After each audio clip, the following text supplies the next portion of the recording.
श्री स्वामी समर्थ केंद्र येथे श्री दत्त जयंती निमित्त पालखी सोहळ्याचे आयोजन करण्यात आले होते।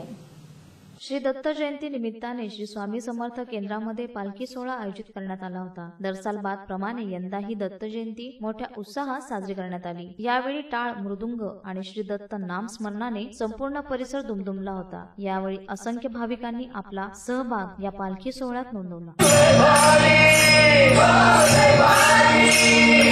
भक्त